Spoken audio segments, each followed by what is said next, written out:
Hello everyone, welcome back to another video.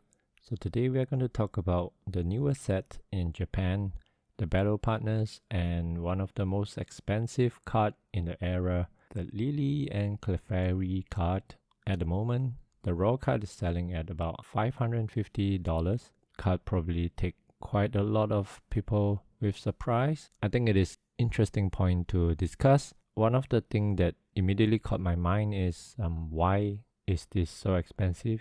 Is it just because this is a partner in Pokemon card, or is it solely because this is a Lillie's card? Let's look at a few things. I think one of the things that immediately caught my mind was, is this something to do with the waifu culture that they have in Japan, where fans really go crazy, really fall in love, I mean literally, with some of these animated idols that they really feel that they are their partner. Some fans who are even crazy enough to really celebrate their waifu's birthday with cakes and everything like that, build a shrine. And I mean, there are really crazy things happening over there in Japan, right? Even in Pokemon, the same thing happens. So I wanted to look at some of the top waifu cards from many eras until now, and I wanted to see whether there's some history to this and whether it has happened before and how will it affect the market in English, so that we can also project what may happen in Journey Together when it comes out, right? So let's go on. We are going to take a look at some of the cards. Some of it is very expensive, and some of it is very interesting, and I like the artwork, so I think it's worth taking a look. Number 8, we have Erika's Invitation. This is actually one of the most recent one. I mean, in the English set, it is from Pokemon 151. I mean, Japan also 151.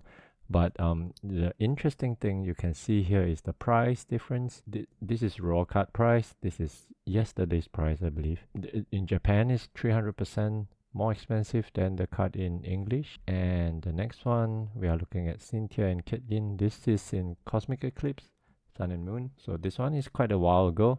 And interestingly, this card is slightly more expensive in the English version compared to the Japanese version. If you see that the words, why is it all jumbled up and doesn't look Japanese, is because I upscale the photo of this card. Otherwise, it will look very blurry. If you look at the Pokemon data photo, it doesn't look very nice, so I thought I may just upscale it, but now the words all looks funny. But anyway, yeah, the English card is more expensive in this one. It's one of the exception. Next one, Misty. Misty is also one of the exception, I would say, in which the English card is actually more popular than the counterpart in Japan. This is from Unified Mind. The English version is 200% more expensive than the version in Japan, which is from Miracle Twin. It's a pure trainer card, supporter card. There's no Pokemon in this at all, and it is selling at a very good price, right? Next one, number 5, is this one is more recent. Iono is a more recent addition to Pokemon. In Japan, it's doing very well, and in fact, this is the most expensive card in Clayburst, $343 raw. This set is also selling quite well, and this is the most expensive card. And we have the counterpart of this card in Paldea Evolved. Of course, the set is also doing pretty well, but it is far from being the same price in as compared to the one in Japan, right? And in Japan, this card is more than 500% more expensive than the English counterpart. Next one, we have Cynthia. Cynthia in Ultra Moon and Ultra Prism, respectively. So this card in Japan is more than 200% more expensive compared to the counterpart in English. And next we have Rosa. Rosa again is more than 1.5 times more expensive in Japanese counterpart, the Japanese card, compared to the English card. And these are all pure trainer cards, right?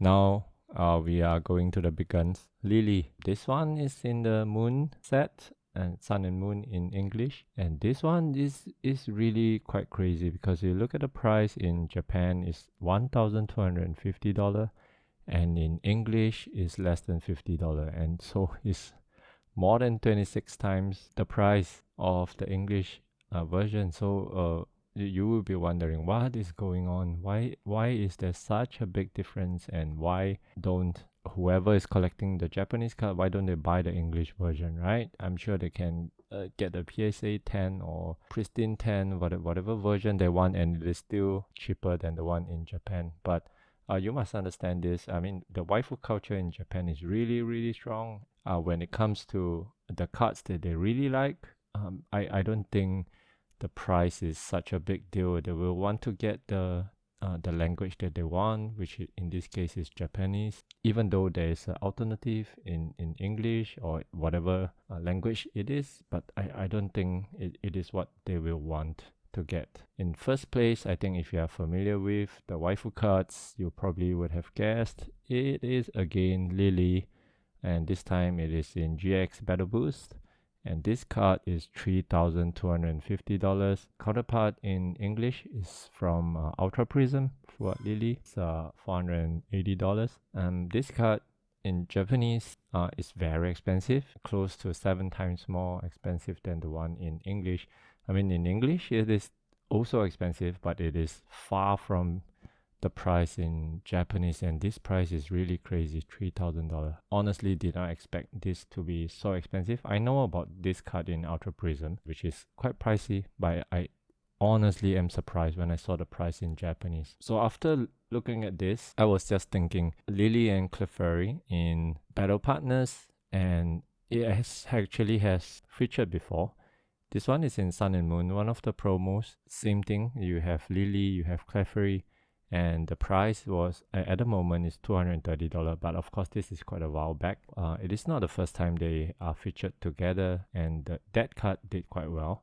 I cannot find any of this card in English, so it may not be possible to find any in English at all. So this is the only one I can find in Pokedata. We are looking back at this card in Battle Partners. I was asking myself, does this price make sense? I mean, if you look at the past history, the past two Lillie's card in $3,000 range, in $1,000 range, and now you ask yourself, this card in a $500 range, does it make sense? And is it too far-fetched? Honestly, I think it is not. I mean, will the price go down? They might. How does that really affect the price in Journey Together? I think that is the most important question that we gotta ask ourselves, isn't it? Let's take a look here. This is the top 10 cards in Battle Partners, and of course in Journey Together we have some editions of cards from the EX starter decks, but we have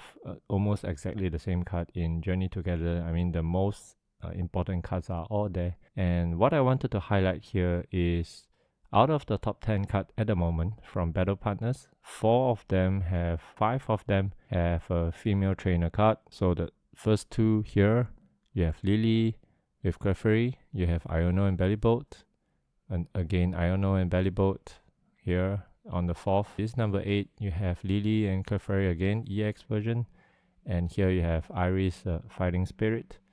This, I can't read Japanese, and I'm not very good at the TCG game itself, so this may be here because it is very playable. I'm not very sure, but again, if you're looking at 4 to 5 out of top 10 cards from a female trainer, the very important question is, will these cards do just as well in Journey Together? Because the appreciation of the art and the trainer in English, as I have just shown, and you can do your own research as well, in English and Japanese, it is very different because the fan base is very different, or what we appreciate, what we like is very different, and that will immediately be reflected in the price. So in Journey Together, if they do not command prices like this, if the price, let's say, slash by half or even more, will Journey Together still do very well? So I think that is something that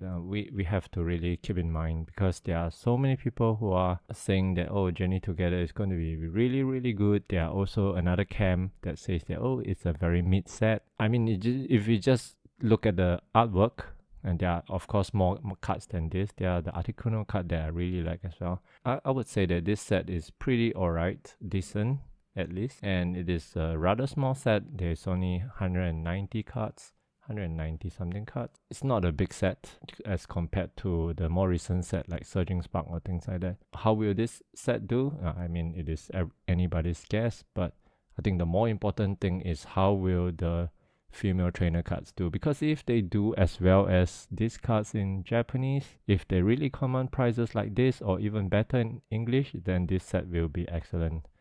It will be phenomenal, right? So that's all I have for today. Let me know, what do you think about this, and do you think the comparison makes sense, and do you think it is something that we should be concerned about? See you in the next one.